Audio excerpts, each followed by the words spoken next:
Notre invitée, Marine Tondelier, patronne d'Europe Écologie Les Verts. On va évoquer l'avenir de votre parti. Vous lancez les états généraux d'Europe Écologie. Mais avant, deux questions d'actualité. Tout d'abord, la visite de M. Zelensky en Europe. Hier, Emmanuel Macron n'a pas fermé la porte à la livraison d'avions de chasse à l'Ukraine. Mais il a dit que ce n'était pas pour tout de suite. Est-ce que vous saluez cette prudence ou est-ce que vous regrettez que ça n'accélère pas un petit peu plus sur ce dossier? La première chose dont il faut se rappeler, c'est qu'au moment de l'invasion russe en Ukraine, on pensait beaucoup de monde à la télé, c'est ce qu'on entendait, qu'en 48 heures, une semaine, ce serait réglé. Ils sont encore là grâce à leur détermination, grâce à leur résilience et grâce à leur immense courage. Et ce qui se joue en Ukraine, c'est pas juste l'avenir du peuple ukrainien, c'est l'avenir de la géopolitique en Europe. Et évidemment qu'on doit être très attentif à cela, pas juste pour eux ou pour nous, mais pour la liberté et pour les valeurs que porte la France. Sur la question de l'armement, pour une écologie, c'est difficile parce qu'on est évidemment dans notre ADN pacifiste, non violent. Mais pourtant, là, depuis le début, vous soutenez l'Ukraine. En tout cas, Yannick Jadot au Parlement européen, c'est votre figure. Parce que nos valeurs humanistes sont également très importantes et on voit une tension entre nos valeurs pacifistes et nos valeurs humanistes.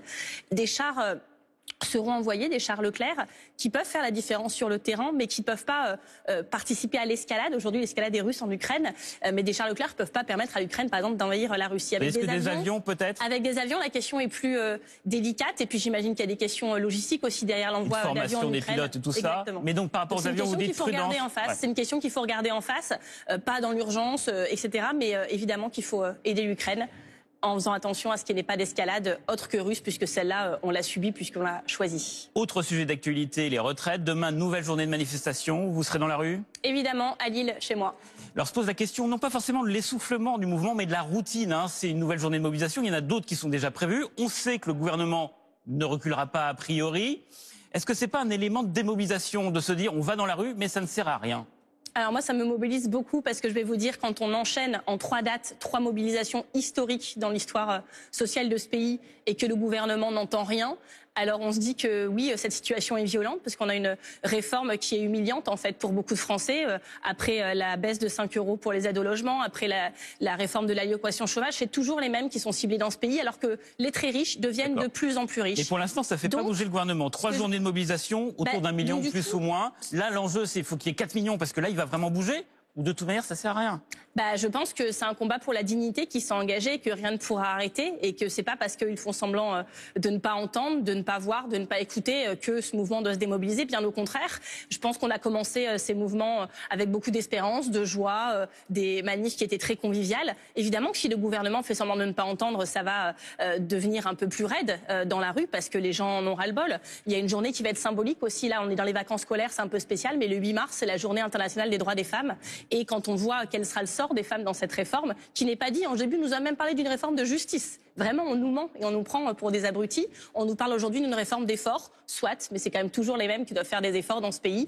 Donc oui, posons le sujet du partage des richesses sur la table, de manière sereine mais déterminée, et dans la rue, on continue. Sereine et déterminée, mais aussi une question qui est sur la table, c'est de bloquer éventuellement le pays. C'est une question qui se pose à l'intersyndicale. Emmanuel Macron a dit ceci hier, je sais pouvoir compter sur l'esprit de responsabilité des syndicats pour que la contestation et les désaccords puissent s'exprimer, mais avec une volonté de ne pas bloquer la vie du reste du pays. Oui, parce qu'en fait, dans ce pays, il faudrait dire qu'on n'est pas content, mais poliment, pas fort, avec le sourire, sans embêter personne. Mais eux, à quel moment ils se posent la question de qui ils embêtent ou pas, de qui ils bloquent ou pas, de qui ils vont laisser au travail jusqu'à leur mort? Donc s'il y a un blocage, ça sera la faute d'Emmanuel Macron? Celui qui aujourd'hui n'entend pas, ne fait pas de compromis, y compris avec la démocratie, en menaçant de recourir au 49.3, en limitant les débats parlementaires, c'est pas Philippe Martinez, c'est pas Laurent Berger, c'est le gouvernement, et c'est même vraiment à la limite de l'indécence que de nous reprocher de manifester. Dernier élément d'actualité, je voudrais vous faire agir une photo postée par le député insoumis Thomas Porte qui pose le pied sur un ballon qui est à l'effigie d'Olivier Dussopt. C'est un gros émoi dans la majorité qui considère que c'est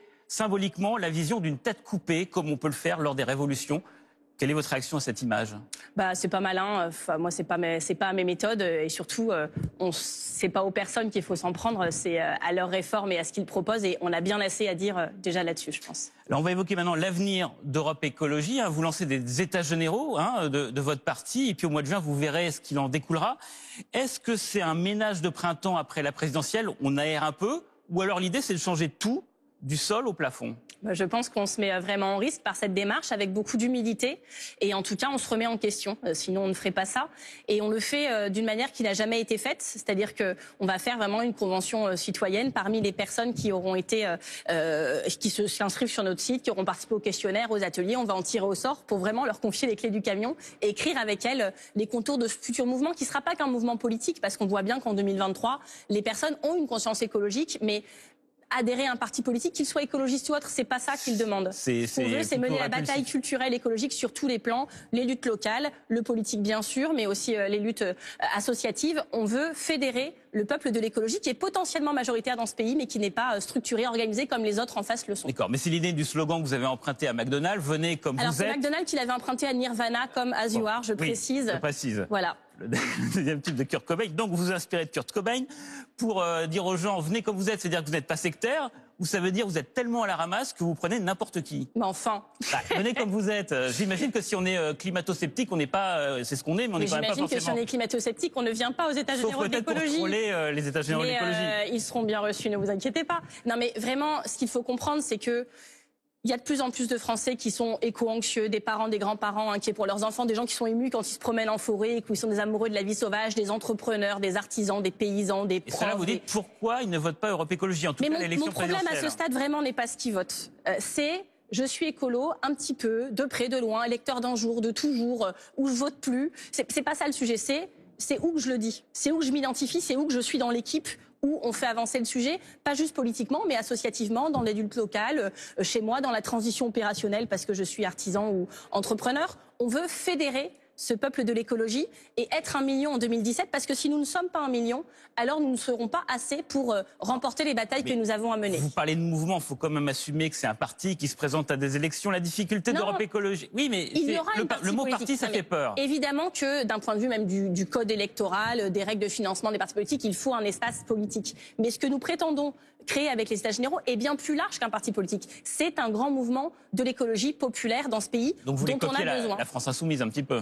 C'est un grand mouvement de l'écologie populaire. C'est un grand mouvement politique, en tout cas, et qui n'est pas structuré comme un parti, et qui défend l'écologie. Mais en fait, je ne peux pas encore vous dire exactement comment on fera, puisque c'est celles et ceux qui viennent, qui vont nous dire ce qu'ils attendent. Il y a une enquête qui est en ligne, il y aura des ateliers partout en France, près de chez vous, pour aussi voir comment on porte l'écologie sur la ruralité, dans la France périphérique, dans les quartiers populaires. On va vraiment s'imprégner de ce que les gens nous disent localement. Et après ça, quand on aura écouté, on va se taire et écouter. Après, on fera avec, et là, on travaillera concrètement. Mais d'abord, il faut une phase d'écoute, sinon on ne fait pas les choses dans le bon sens. Et ça se passe sur lesécologistes.fr pour rejoindre ce processus. Merci beaucoup. Venez comme vous êtes.